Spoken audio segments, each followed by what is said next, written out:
Use case 4, the finale.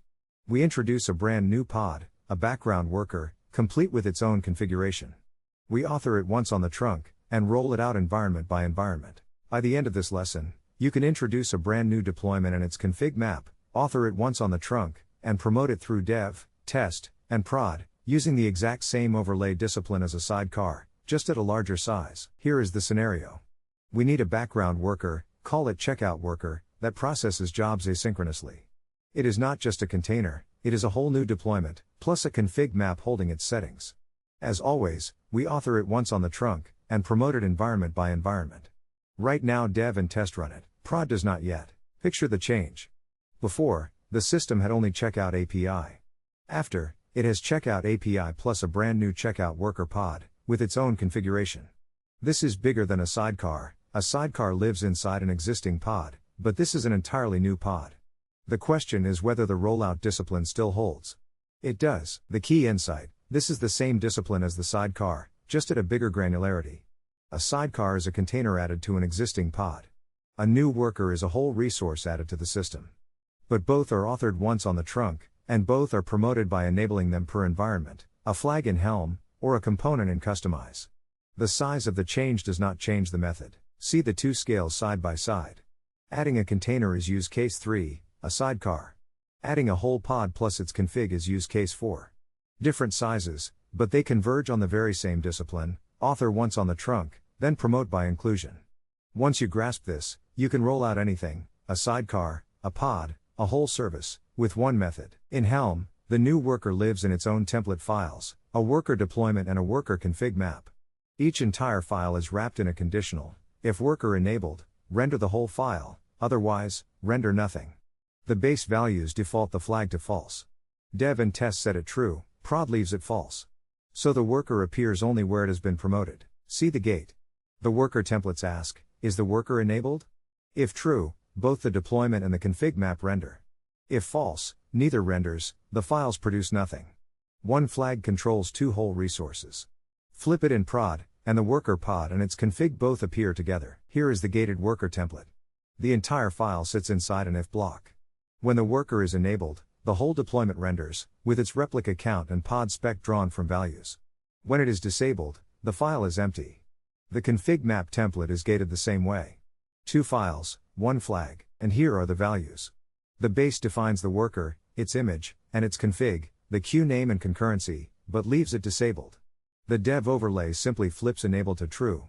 The worker's image and config travel with the base, the overlay only opts in. Promote to prod by flipping the same flag. Confirm it. Render dev, and you see 4 resources, the worker's config map and deployment appear, alongside the APIs. Render prod, and you see only 2, the worker is absent because its flag is off. The diff between dev and prod is exactly those 2 extra resources. A new pod is just a bigger promote by inclusion. In Kustomize, the new worker is packaged as a component, a folder called component/checkout worker, containing the worker's deployment and config map as real resources. Overlays that want the worker include the component, overlays that do not, omit it.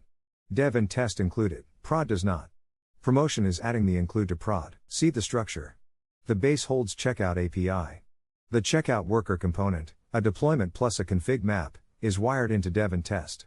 The prod overlay has no such wire, so it renders only the API. To promote the worker to prod, you add the component to prod's overlay, and both the worker pod and its config appear together. Here is the worker component's customization file. Notice it lists resources, not patches. The worker deployment and its config map are first-class resources that the component contributes. Any overlay that includes this component gains both resources, exactly as written, and the promotion switch. The dev overlay includes the checkout worker component in its components block, so dev gets the worker. The prod overlay has no such block, so prod does not. To finish the rollout, add this block to prod's overlay. One block promotes a whole new pod. Confirm it in Kustomize too. Render dev, and you see 4 resources, the worker's config map and deployment are present. Render prod, and you see 2, the worker is absent. Same behavior as Helm, same reviewable diff, the 2 extra resources are the entire promotion. A component can hold a whole pod.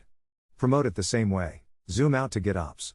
Each environment is an Argo CD application, pointing at an overlay path or a chart plus values. Promoting the worker means changing the overlay, including the component, or flipping the flag, and Argo CD reconciles the cluster to match Git. The worker pod appears in prod automatically, with a full audit trail in the commit history. See it in GitOps. The repository holds the main trunk plus the worker component. Each Argo CD application points at one environment's overlay. Dev's overlay includes the worker, so Dev runs it. Promoting to prod means adding the include to prod's overlay in Git, and Argo CD does the rest. Git remains the single source of truth. Compare the two for this final use case. Helm gates hold template files behind the worker enabled flag. Kustomize packages the worker as a component holding real resources. In both, the worker is authored once on the trunk. And in both, promotion means enabling it for an environment. Even a brand new pod obeys the same rule, sidecar or whole pod. The method is the same. Let us recap the entire series. Helm interpolates values into templates, kustomize patches plain YAML. The branch per environment pattern drifts and hurts, trunk-based development plus overlays fix it. Overlays carry only deltas, and the governing rule is capabilities, not environments. And the use cases proved it. You can promote configuration, image tags, sidecars, and whole new pods, all by moving a pointer or flipping an inclusion. One method, every size of change. Your graduation exercise. Open the use case 4 folder. Render dev, which runs the worker, and prod, which does not, in both Helm and Kustomize. Diff them, and confirm the only differences are the two new worker resources. Then promote the worker to prod with a single change, re-render, and watch a whole new pod appear in production, with no copy-paste, anywhere. One trunk. Thin overlays. Promotion by inclusion. You can now roll out anything, the overlay way. That is the series. One trunk, thin overlays, promotion by pointer or inclusion, in both Helm and Kustomize. Thank you for watching.